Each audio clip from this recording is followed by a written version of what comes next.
nice road. Basically what this does, again, is we're not passing a law here, we're basically just saying, says schedule a public hearing, at which time, we all know how that works, we listen to the public, hear what the comments are, and then we take a vote as to whether to adjust it or amend it. Well, I had a comment. One is, Sure. I know Mr. Baldwin came in and I didn't have all this information before and stuff on the airstrip. He's requesting, and I guess, say if I'm wrong, he's requesting that they go to the state and the state give a determination if this should be allowed or not. Is that something that we could do before we actually act on this, to see what the state has to come back and see what their comments are at least? Well, I think these are two totally separate items. I think the concern that was raised is that at the time that the zoning was amended and adopted, I don't think anyone was aware of the ability to put an airstrip in an agricultural district. So when that came up and there was concern by residents with regard to the location of the airstrip, especially in this case being Tibbetts Road, which is in close proximity to a number of residential areas, the thought, I was asked to draft a local law to amend that ordinance to remove that use. Yeah, and this is an issue, it's not so much whether we send it to the state, let it go to the planning board, whatever. It's a matter of, does this board want to change the zoning ordinance? You know, do we want to allow airstrips there? My guess is, and I've never gone through this process, but my guess is that whoever certifies to this, the FAA or DOT, whoever it is not going to say no, they're just going to say, here's what we want you to look at, okay? Planning board obviously has different requirements, so they may come through, and there's a possibility that they would deny it, okay? But not necessarily, because they will go by strict interpretation of the rules and everything else. So just by putting this off on somebody else is not going to solve the problem here, okay? And I hate to call it a problem. I call it a problem because you've got two sides to this thing here. You've got residents who don't like it, they don't like the noise, they don't like the thing. And then you got the other people on the other side who would like to have this. And that's a board decision. I don't think that can be left up to DOT or the planning board or anything else. We set the code. I think it's our responsibility to determine whether we have them or we don't have them. When we went through the quotes, and there's a lot of things, I mean, that's a very voluminous code. It took Joe months and months to go through it, and along with River Street, the people that put together, and you just can't look at every section of the code and try and determine what's going to happen down the road. So it's a work in progress, if you will, as we move. Dave? Well, I think while the code allows it, I don't think they allow, or a planning board or the town board is not going to condone or allow the activity that was described here this evening. Or perhaps the layout of the runway, and I don't know, but I'm just saying. Dave, you're right. It may be completely acceptable in an agricultural area to have an airstrip. Now, how that airstrip is used, its configuration, its hours of operation, all that stuff is up for discussion, in my opinion, and that's where the planning board comes in to make those decisions and recommends. Well, the planning board recommends back to the planning board didn't take care of Rough Hunter. That's right, that's right. But the site plan approval process, and I didn't bring Mr. Baldwin's application for site plan approval, but if you look at his application, you will see crisscrossing runways, which are in extremely close proximity to property boundary lines. And we So, my only input is it would seem to make sense to let the planning board look at it first, because under site plan, they may say, hey, we would never approve this, you're too close to residential dwellings, you're gonna have to move it here, move it there, it's gotta be shorter, you gotta take off away from the houses, whatever. So at that point, we have that input, and if they approve it based on those changes, then it goes to the state Right. for their review, because to send it to the state, especially the way it is, and you haven't even seen the way it is, I've seen the way it is, I'll be glad to give it to you, I thought I had it. I wouldn't make a decision on sending it to the state until you saw it. Well, we're And not saw the discussing whether to cost send it to state. No, no, We're but what talking I'm about saying whether is- it's the law. Right, I got you're right, I got a Okay, tangent. and the thing, back to your question, Dave, or your comment, okay?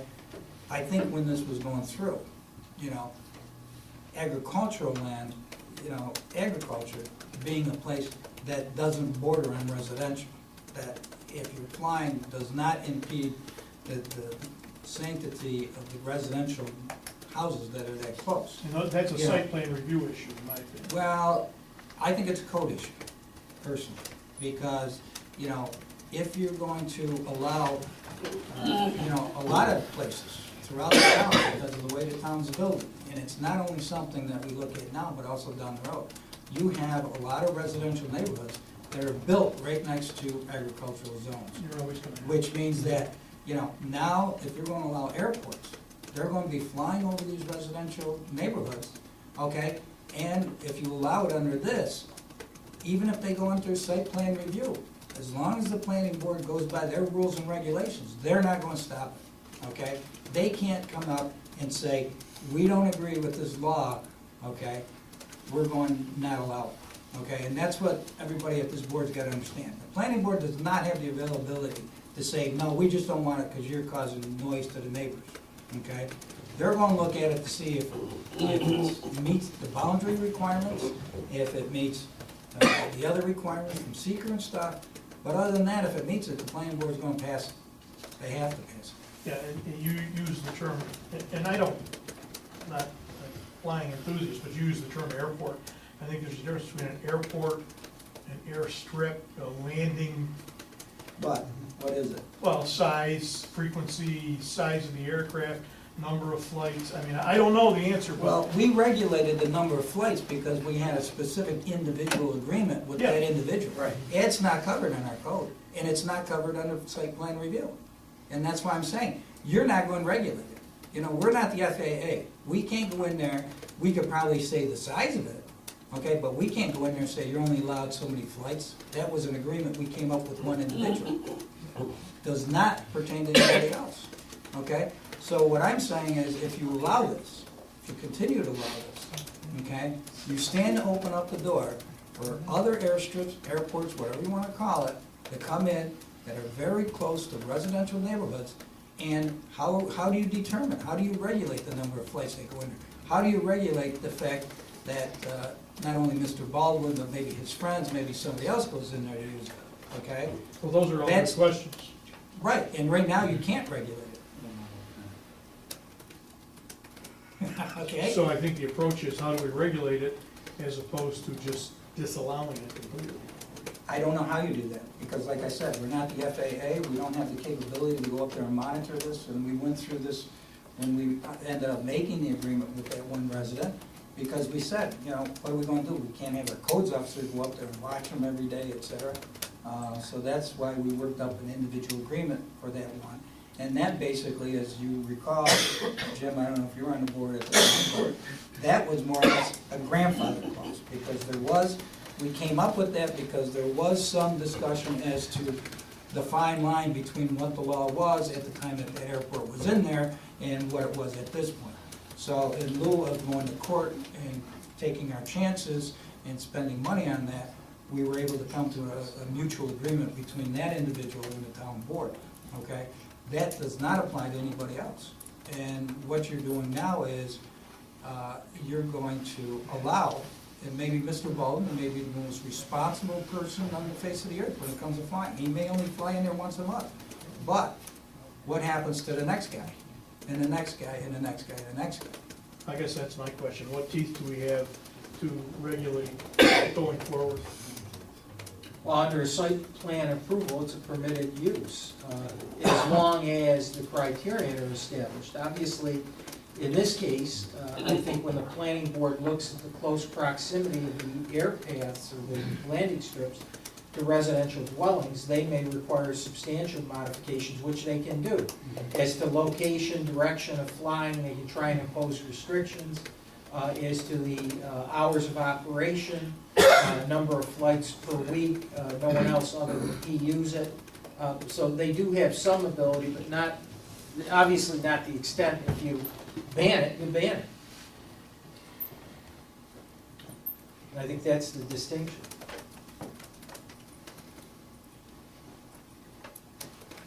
If we did move ahead with the law, where does it leave Mr. Baldwin? Mr. Baldwin applies for site plan.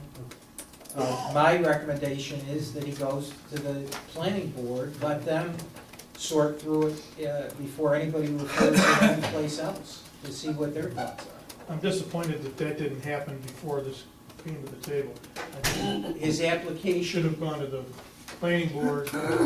he came in with a resolution. He got a form resolution that he submitted asking that we ask the state to render a determination. After the fact. He was in operation. Absolutely, he's been in operation. I'm disappointed that that happened. Well, you're right, Dave, and here's the thing, because it was mentioned before. Once this goes to the planning board, it goes site plan review, if they approve it, this law is no good anymore, because you can't pass a law in decade, okay? Well, that's what I'm saying. So, I mean, once it goes, Is he already in the process? well, no, because Herb said no. Okay. But what I'm saying is, if you're waiting to see what the planning board's gonna do, it's gonna be too late if they approve it. Because once they approve it, he's got approval, and you can't pass a law to take something away, he's gonna be grandfathered in. Is what I'm saying. My only problem with this, I mean, I went out to the site, I looked at it and everything. I mean, before, it was thought that no one wanted this, and it was the worst thing. Now, we got 96 signatures saying that they're okay with it and gave comments that they like it, and then 3 people came tonight, and one said there's a toy airplane that bothers them, so it's just hard for me to make a decision on 3% of the people don't want it, because I just went through this myself. I built a beautiful fence at my house. 90% of my neighborhood loved it and said, what a great job. One person says, why'd you cut down the trees, and it's an eyesore to have a fence. So I don't know if banning it at this point makes sense. I mean, with all these signatures saying they like it and they live right around them. I mean, I've only heard, like I said, 2 people saying that they don't like it. Well, this isn't a public, you have to understand, number one, this is not a public hearing that was noticed for residents to know that this was coming on. I don't know, had the other people had an opportunity to go around and get signatures or talk to some of these other people, whether they would have signed on behalf of them as well. Right, that even makes me more unprepared then. Because this is not a public hearing. Right. Well, and that's the whole reason why they have it. Like I said, this does not mean you're going to pass it. The vote does not take place until after the public hearing. If you want to see a response, put the article in the paper, put it to a public hearing, put the article in the paper, let the people know. And if you got only 2 people coming down that are against it, and you got 94 that are for it, well, then I think at least your decision is going to be made a little bit easier. Right. I say we put up to a public hearing to get a consensus of all the residents in the area. Is that a motion? She'll say, kind of think this all through.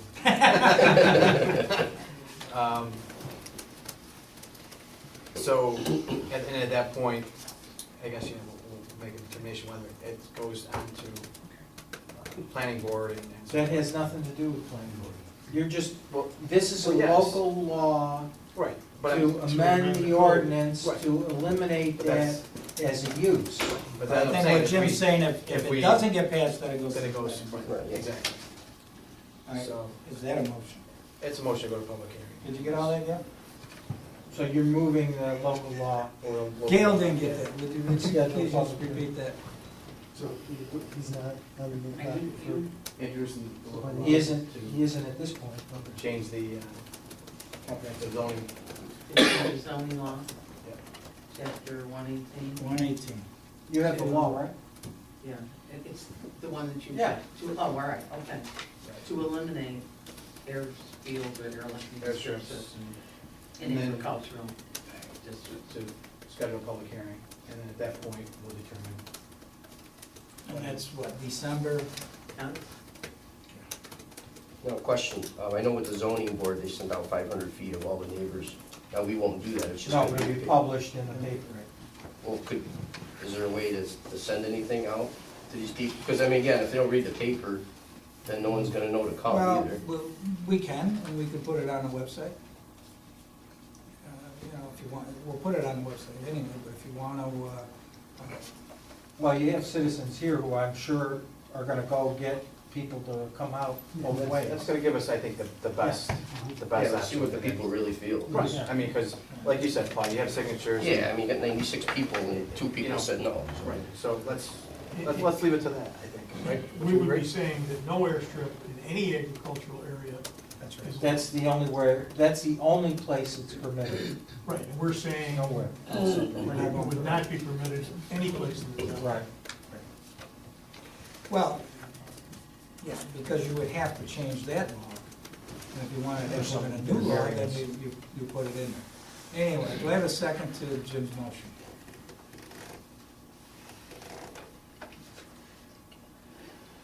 Cowards. Okay, the motion dies, let's move on.